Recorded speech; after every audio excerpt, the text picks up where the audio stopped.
Assalamualaikum warahmatullahi wabarakatuh. Ya, kita mulai saja ya untuk pertemuan hari ini. Eh, ini mohon maaf suaranya mungkin agak agak banyak suara ya di sini karena saya masih di rumah sakit ya, karena besok rumah sakit saya itu akreditasi ya, akreditasi rumah sakit. Jadi saya sambil ngerjain di rumah sakit juga ini untuk Zoom ini. Untuk kali ini kita akan membahas tentang penghitungan ya, karena kalau nggak salah tadi pagi ya ada request terkait penghitungan ya, termasuk ROP ya, order point, kemudian untuk safety stock ya, untuk penghitungan safety stock.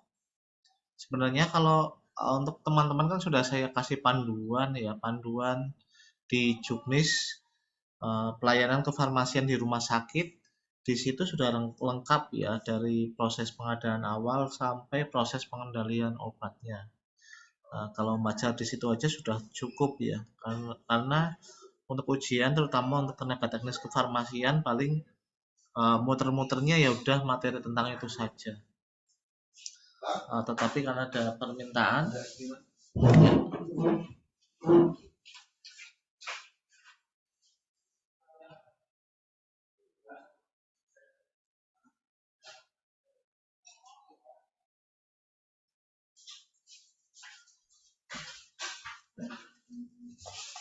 ya maaf tadi ada kiriman ya karena nomor akreditasi. Ya, kita mulai saja ya, saya masukkan, saya screenshot.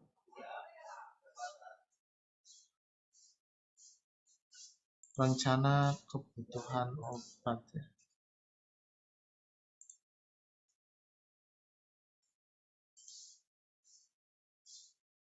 Rencana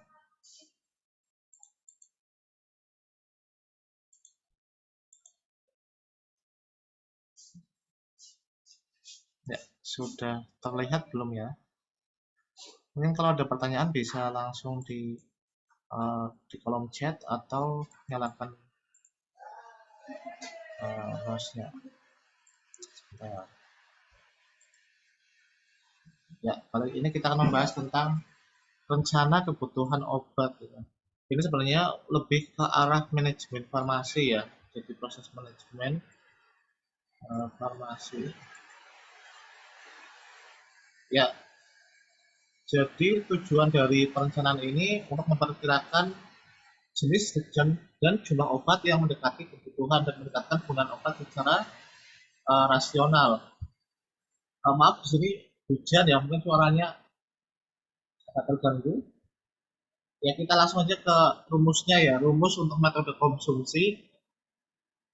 Metode konsumsi yaitu A itu rencana kebutuhan ya, B itu stok kerja yaitu pemakaian selama 1 tahun atau 12 bulan. C itu buffer stock ya, atau stok pengamannya. Kemudian D itu lead time ya. Lead time itu lama waktu pemesanan obat sampai dengan obat itu diterima. Nah, lead time itu sendiri nanti dikali pemakaian rata-rata ya, pemakaian rata-rata. Kemudian E adalah sisa stok dari periode sebelum. E itu sisa stok dari periode sebelumnya. Suara saya kedengeran kan ya? Suara saya terdengar kan? Ya. Ya, Kak. Nah, ini rumusnya.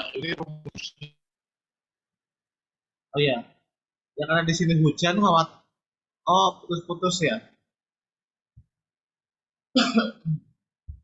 Oh, harusnya sih nggak putus-putus ya, karena di sini kan memang pakai WiFi. Ya, ya saya ulangi lagi ya tentang metode penghitungan kebutuhan obat. Di sini salah satunya adalah metode konsumsi. Konsumsi itu yang A itu rencana kebutuhan ya. Rencana kebutuhan yaitu kebutuhan obat untuk pelayanan kefarmasian selama satu periode. Maaf ya, A itu rencana yang dibutuhkan, kalau B itu stok kerja ya pemakaian rata-rata selama 1 tahun atau satu periode. C itu buffer stok ya atau stok pengaman. D itu lead time. Lead time stok yaitu lead time dikali pemakaian rata-rata. Yang E itu adalah sisa. Jadi pokoknya rumusnya itu semua dijumlah kemudian dikurangi dengan sisanya. Kalau bingung semuanya dijumlah ya terkait kebutuhan 1 tahun, kemudian buffer stoknya berapa, kemudian lead time-nya berapa, dikurangi sisa stok ya. Ya, ini contohnya. Contoh soal selama tahun 2018 pemakaian natrium diklofenak sebesar 300.000. Sisa di akhir tahun adalah 10.000. Maka untuk stok kerjanya sama dengan pemakai stok kerja itu kan tadi kan pemakaian selama setahun ya, pemakaian rata-rata. Ya, pemakaian rata-rata dikali 12 bulan, maka pemakaian rata-ratanya kan tadi udah 300.000 ya. Maka stok kerjanya berarti kalau per bulannya pemakaiannya itu kan 25.000 ya, dari 300.000 dibagi 12 ya. Nanti ketemu 25.000. Kemudian kita hitung berapa buffer stock. Kita tentukan aja untuk nilai buffer stock itu 20% ya, 20% dari pemakaian selama 1 tahun. Nah, pemakaian 1 tahun kan 300.000 ya, 300.000 dikali 20%. Nanti supaya cepat pakai coret-coret aja, langsung dicoret. Ya, ketemu 60.000 tablet ya. Ini adalah buffer stock yang harus ada. Kemudian terkait dengan pembelian obat melalui sistem e-katalog ya, elektronik katalog, maka ada waktu tunggunya juga. Nah, waktu tunggunya diperkirakan kan 1 bulan. Maka kebutuhan lead time-nya itu hitungannya gini. Kalau 1 bulan berarti kebutuhan selama 1 bulan. 1 bulan berarti kan 25.000 ya hitungannya ya tadi ya. Untuk yang hitungan yang di atas ini sebentar. Ya, untuk hitungan yang di atas, bulan. Kalau waktu tunggunya 1 bulan, ya ini dihitungnya selama 1 bulan, 1 kali 25.000 tablet. Seperti itu. Sampai sini ada yang ditanyakan? Nggak ada ya, sudah jelas ya sampai angka 25.000 ini. Natrium diklofenaknya, tinggal semuanya dijumlah, dikurangi sisa ya. Berarti tadi kan stok kerjanya itu 300.000 ditambah buffernya. Buffernya tadi kan pakai 20% dari nilai kebutuhan tahunan ya. Ditambah lead time-nya, lead time 1 bulan 25.000. Bagaimana kalau lead time-nya itu 1 minggu, ya 20. Berarti kan 1 bulan itu kan ada 4 minggu. Berarti nilainya itu dibagi 4. Kalau 25.000 dibagi 4 ya berapa hasilnya? Ya 25.000 bagi 4, kalau 50% kan 12.500. Kalau 25%-nya berarti 6.725 ya, itu untuk penilaiannya dari wait time selama 1 minggu. Ya itu nanti dijumlahkan aja, nanti ketemu 385.000. Karena tadi di soal itu ada sisa stok, maka tinggal dikurangi angka sisa stok ya, nanti dikurangi. Nanti 385.000 dikurangi 10.000. Nanti hasilnya 375.000. Ya sebenarnya untuk penghitungan stok ini sederhana ya. Yang penting rumusnya bagaimana? Kebutuhan tahunannya berapa, ditambah buffer stoknya, memakai 20% dari nilai kebutuhan tahunan, kemudian ditambahkan lead time. Lead time ini perlu dilihat bahwa kebutuhannya itu selama 1 bulan atau 1 minggu atau 2 minggu. Nanti menyesuaikan saja. Kalau 1 bulan ya pakai nilai 1 bulan seperti itu. Kemudian dari jumlah total itu dikurangi sisa obat yang ada. Ya itu lumayan sederhana ya untuk pengerjaan soal ini. Ada yang ditanyakan nggak terkait penghitungan konsumsi? Nggak ada, ya kita lanjutkan ya untuk tadi. Nah, kemudian oh iya masih ini ya. Nah, kemudian jika terjadi kekosongan, bagaimana ini? Kekosongan selama 20 hari dalam 1 tahun. Sedangkan diketahui kan pemakaiannya kan 300.000 ya. Nanti tinggal aja dibagi. Ya. 300.000 dibagi 365 hari. Dikurangi 20 hari ya. Karena tadi waktu kosongnya segitu ya. Nanti ketemu hasilnya 870. Ini rumusnya ya. Langsung aja dibagi hariannya. 300.000 dibagi 365 dikurangi. Nah, nanti itu kan ketemu kebutuhan hariannya ya nanti dikurangi 20 ya. Nanti ketemu 870. Nah, ini tadi pemakaian rata-rata per bulannya kan 260.000 ya. Jadi kebutuhan real selama setahun adalah 260.000 dikali 12. Nanti ketemu 312.000. Nanti sambil dicoba aja. Kalau pengen lebih lengkapnya lagi untuk ilmu dasar-dasarnya itu bisa dibaca di Juknis ya, petunjuk teknis pelayanan kefarmasian di rumah sakit.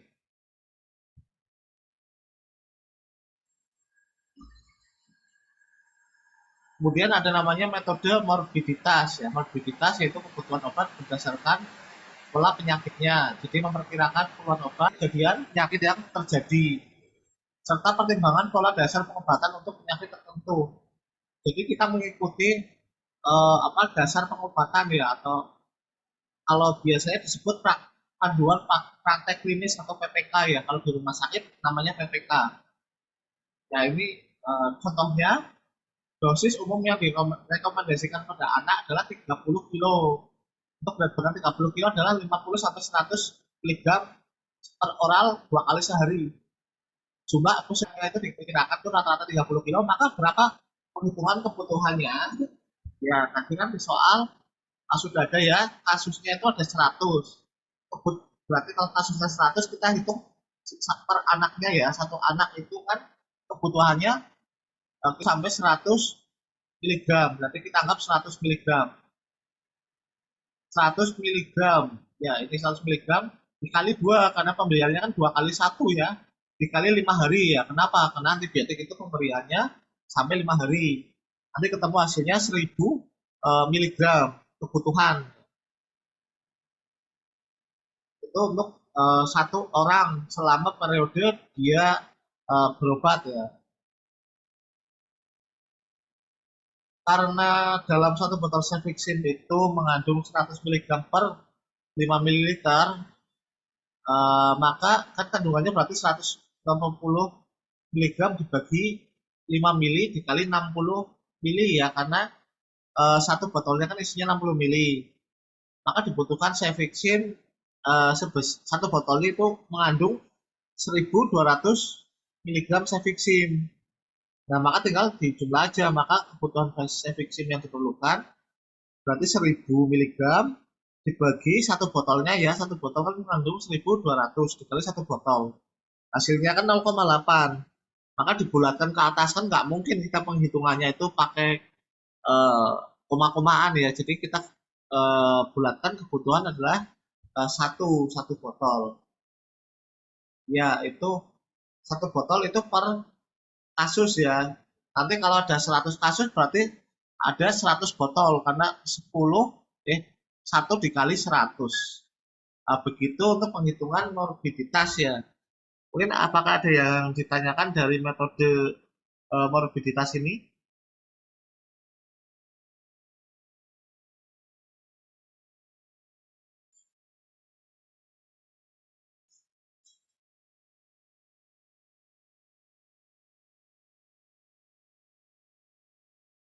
Tidak ada?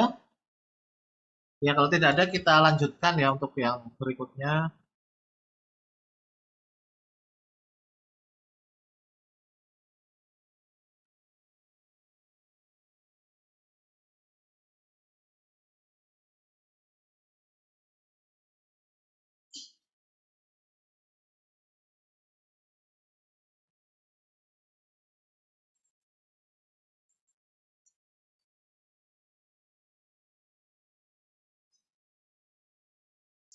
Nah, ini untuk melihat lebih lengkapnya ya, nanti bisa dibaca di petunjuk teknisnya ya.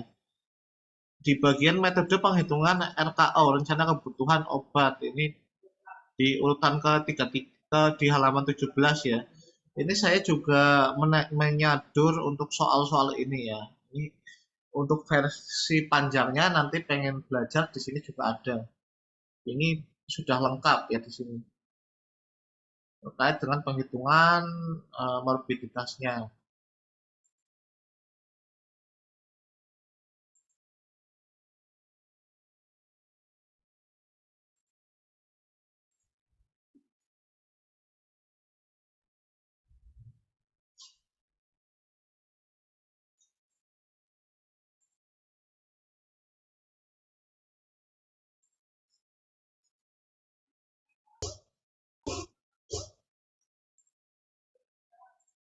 Ya, kemudian untuk terkait penghitungan uh, ROE ya, kalau di undang-undang itu nggak keluar kak, nggak usah dibahas. Ya, kita undang-undang nggak keluar. Tetapi kita apa yang isi yang ada di undang-undang yang perlu kita pelajari. Contohnya di Permenkes nomor 72 tahun 2016 ya, tentang standar pelayanan kefarmasian di rumah sakit. Nah, itu semuanya yang perlu dipelajari. Sama di Juknis ya, Juknis pelayanan kefarmasian di rumah sakit. Ya, itu karena sebagian besar soal-soal dari situ. Kalaupun ada tambahan soal dari luar itu paling sangat sedikit. Ya,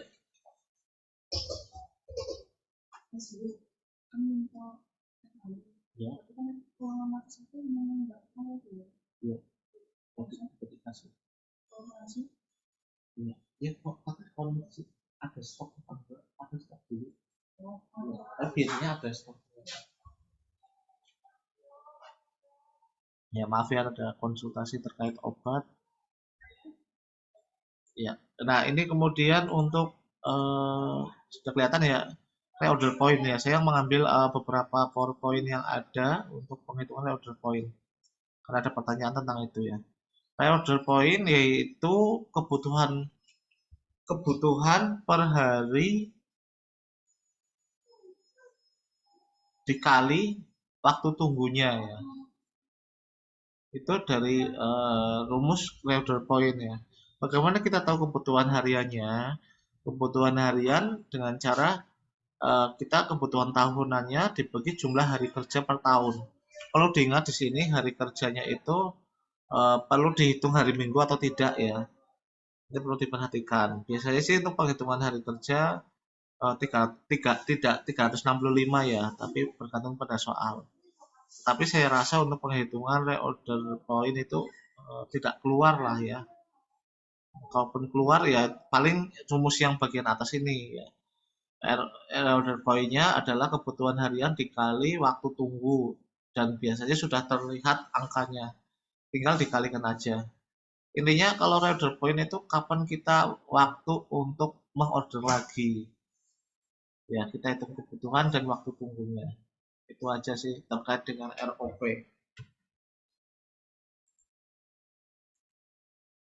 Kemudian paling yang titik beratnya adalah metode ini ya, metode analisisnya. Metode analisisnya kan ada ABC dan Venn ya. Kalau metode EOQ itu nggak usah, sama JT itu nggak usah. Yang penting untuk ABC Venn-nya. Nah, ini ABC Venn ya. Ini, kalau kita lihat dari rumus ini, maka mengurangi persediaan yang perlu kita buang itu adalah yang masuk kategori non esensial dan A ya. Kalau di soal itu biasanya gini, oh, bagi pada penggunaan metode ABC, bagian mana yang perlu dibuang atau perlu dikurangi pembeliannya lebih dahulu? Yang dijawab adalah yang non esensial. ABC yang adalah yang A. Ya, kemudian kalau dilihat fan-nya adalah yang N, NA. A itu karena apa? Karena biayanya itu menguras biaya sekitar 70% itu kan A. Kemudian N itu adalah non esensial, berarti itu yang tidak penting. Itulah yang perlu kontrol ketat dalam soal ini ya AB7. Itu aja sih paling kalau AB7 itu sangat simpel ya. kita jangan ngapalin aja, pokoknya yang perlu dibuang adalah N dan A. Kalau nggak ada A-nya, ya kita yang dibuang adalah N. Kenapa? Karena N itu adalah contoh dari non esensial ya. Jadi ini contohnya model Van ya. Kalau vital itu kan obat yang penting ya, life saving ya. Contohnya adrenalin gitu ya, dikoks penyakit tapi tidak vital. Contohnya apa? Obat diabetes itu esensial tapi tidak vital. Kemudian non esensial obat yang kurang penting. Contohnya apa? Vitamin. Ya itu tidak perlu kita order dalam jumlah banyak. Yaitu paling untuk penghitungan tidak terlalu banyak.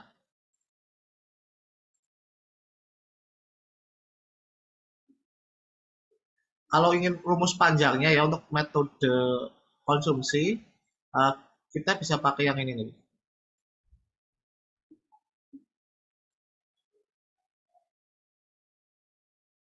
Ya, pakai rumus ini ya untuk proses lamanya. Tapi intinya tuh satu ya. Kita lihat kebutuhan tahunan, berarti kita tahu kebutuhan bulanan dikali 12 ya. Biar kita tahu kebutuhan tahunan, kemudian ditambah lead time-nya ya waktu tunggunya berapa bulan nanti tinggal dikalikan. Dikurangi sisa stoknya. Oh ya, ditambahkan buffer stoknya. Buffer stok yang dipakai 20%. Itu saja sih untuk penghitungan terkait dengan manajemen farmasi ini. Ada yang ditanyakan nggak?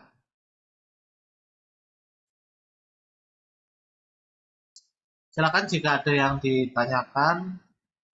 Ini besok ujian ya, ada yang ujian kalau nggak salah tanggal 15 dan 16.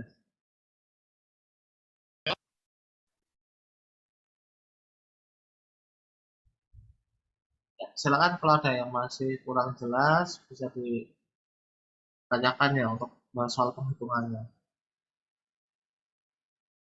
Untuk ujian besok yang penting pertama apa?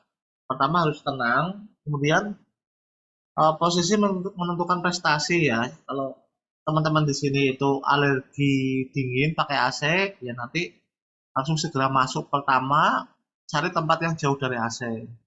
Tapi kalau ada yang buat AC, ya nanti cari posisi yang dekat AC ya. Kenapa? Saya bilang seperti itu. Kenapa? Karena dalam ujian itu yang pertama adalah kita harus nyaman ya. Posisinya harus nyaman terlebih dahulu. Kalau kita posisinya udah nggak nyaman ya, kerjanya susah ya. Itu sih untuk saran dari saya terkait dalam pengerjaan. Kemudian kalau nggak punya saingan ya udah yang penting dikerjain aja, nggak perlu teknisnya tinggi-tinggi. Yang penting jawaban yang lain terkait manajerial, sosial kultural dan wawancaranya itu bagus. Ya, tapi kalau ada saingan berarti titik poinnya adalah mengejar nilai di kompetensi teknisnya. Bagaimana proses pengerjaannya? Ya udah bebas mau mengerjakan manajerial dulu itu bebas ya, nggak ada ininya. Tapi yang perlu diingat adalah satu, kerjakanlah soal-soal yang mudah terlebih dahulu dan pastikan jangan sampai soal yang mudah itu kalian itu salah supaya dapat poin ya, supaya bisa passing grade. Pertama itu, setelah itu pengerjaan soal-soal hitungan yang gampang-gampang dulu dikerjakan, setelah itu baru ngerjain yang bagian-bagian yang sulit-sulit.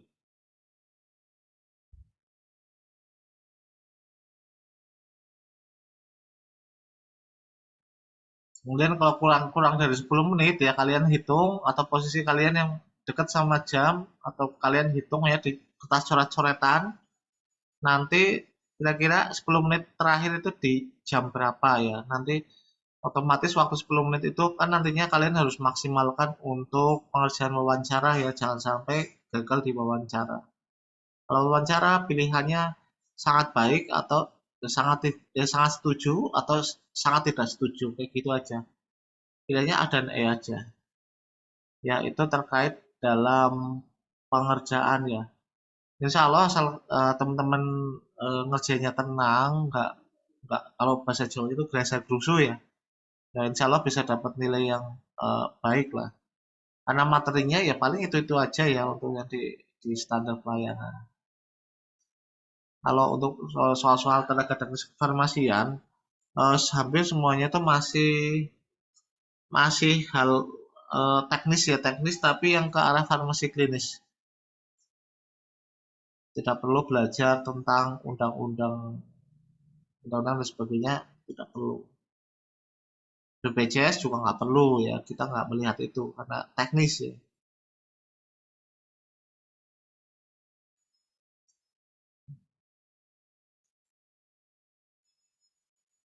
Ya silakan kalau ada yang ditanyakan untuk pertemuan hari ini.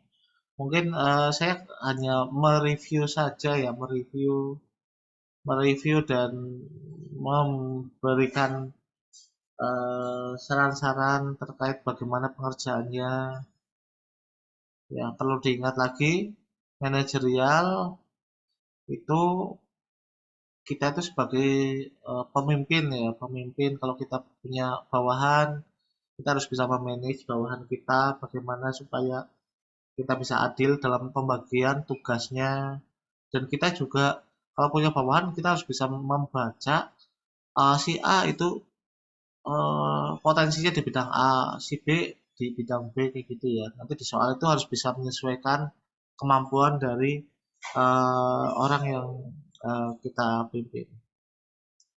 Kemudian untuk kalau kita punya atasan, kita nggak boleh menegurnya secara langsung. Itu titik kritisnya di situ, kita tidak boleh menegur dan kita mengikuti segala perintah atasan ya.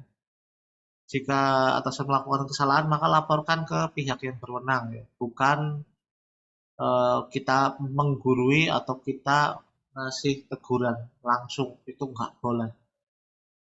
Ya, itu terkait manajerial, intinya hanya itu aja ya, kita bisa memanage organisasi.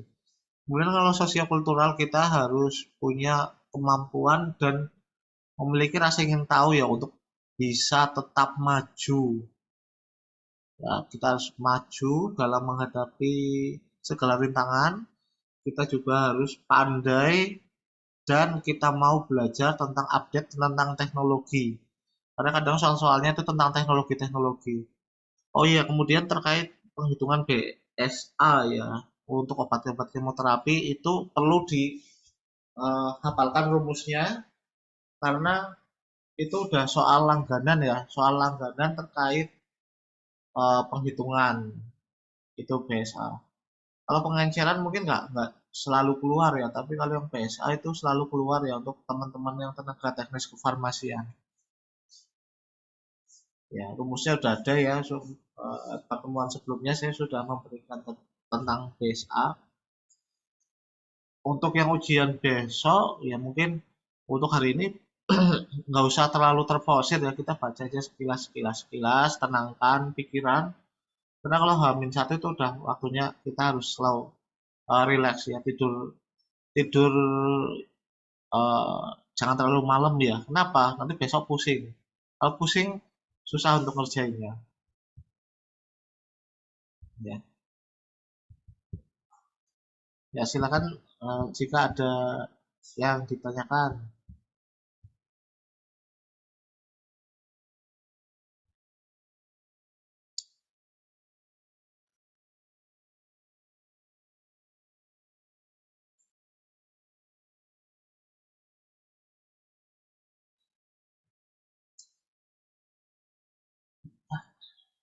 Ya, jika tidak ada yang ditanyakan, saya cukupkan ya untuk pertemuan hari ini.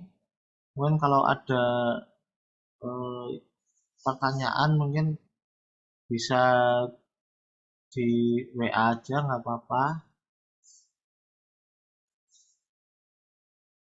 terkait soal-soal ataupun untuk konsultasi untuk pembahasan soal atau trik pengerjaannya ya nanti bisa di japri nggak apa-apa. Yang kalau tidak ada pertanyaan, saya cukupkan ya untuk pertemuan malam ini. Untuk Kak Nurul mungkin yang telat ya, nanti saya kirimkan videonya ya, video tadi. Ya semoga sukses ya untuk teman-teman yang ujian tanggal 15 besok ya. dan nanti mungkin bisa uh, berikan FR ya untuk teman-teman yang belum ujian. Tetapi materinya ya paling itu aja ya, perlu itu aja yang perlu dipelajari. Yang penting jangan panik atau grogi, dan jangan panik kalau lihat soal-soal panjang. Oh iya, untuk wawancara itu kan soalnya panjang-panjang, dibiasakan membaca soal itu secara cepat ya. Jadi latihan membaca cepat.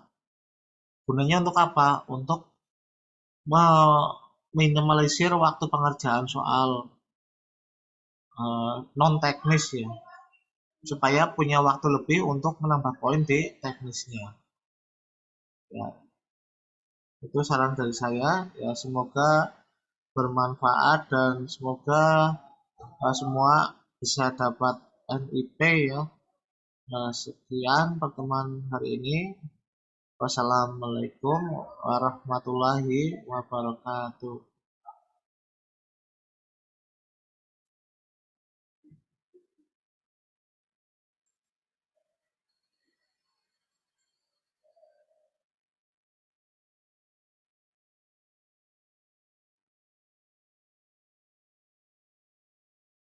Oh ya, ini saya baru baca terkait dengan Hari Nasional keluar enggak?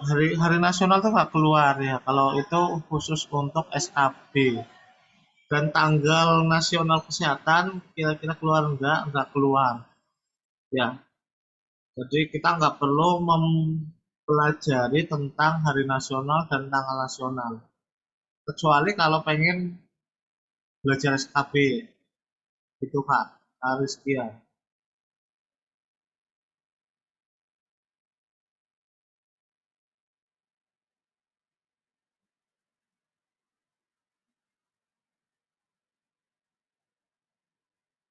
Ya. Ya kalau masih ada pertanyaan, Zoom-nya masih saya nyalakan nggak apa-apa, tapi saya tak sambil ini ya, mengerjakan yang lain, tapi Zoom-nya terbuka. Ya monggo kalau masih ada yang ditanyakan.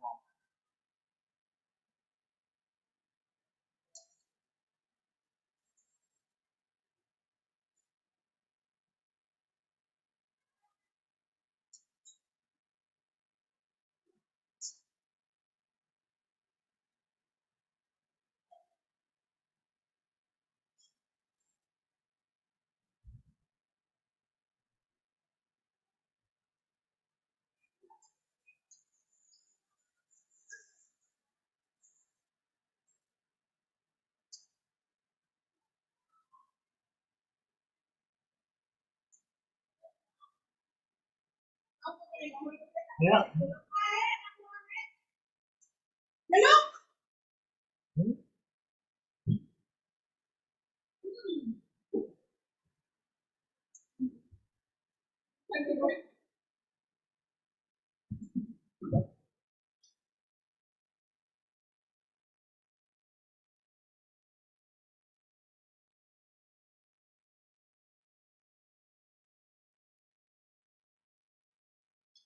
terkait dengan pengajaran materi yang kalau nggak salah tadi pagi ya, itu kan saya udah ini ya tentang pengajaran. Mungkin bisa dipelajari itu yang materi yang tadi pagi.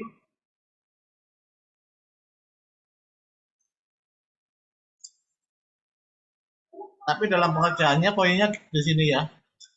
Kalau yang nggak bisa kalian kerjakan atau kira-kira menghabiskan waktu lama, jangan habiskan waktu kalian untuk mengerjakan soal itu.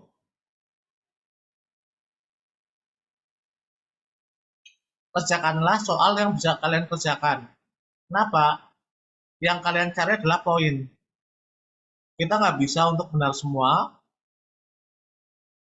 kita nggak bisa untuk mengerjakan semua hitungan semua, tapi yang harus kita bisa adalah mengerjakan sebanyak-banyaknya nilai itu benar. Nggak apa-apa seandainya mungkin kalian ada yang lemah di pengancaran, kira-kira mungkin ada 5 soal pengancaran, udah kalian lewati nggak apa-apa. Tapi kalian harus mengutamakan soal-soal yang selain pengancaran.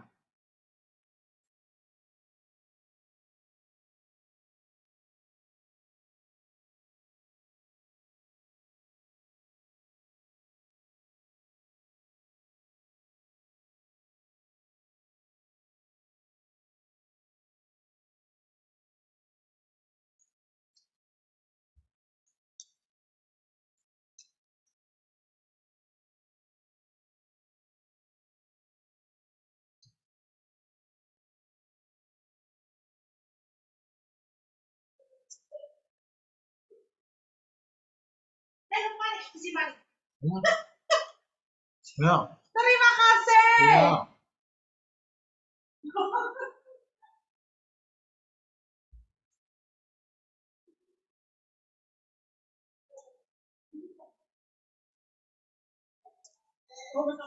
Terima kasih ya, Pi. Mana, Pi?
Emang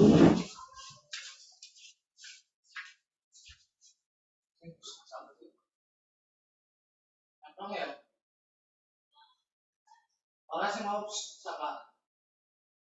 Emang? Benar. Dan siapa? Ini.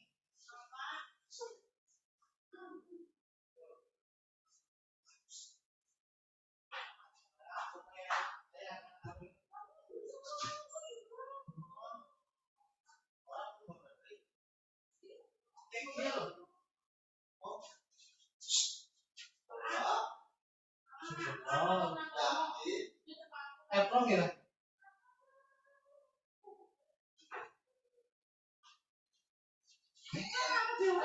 Kecil.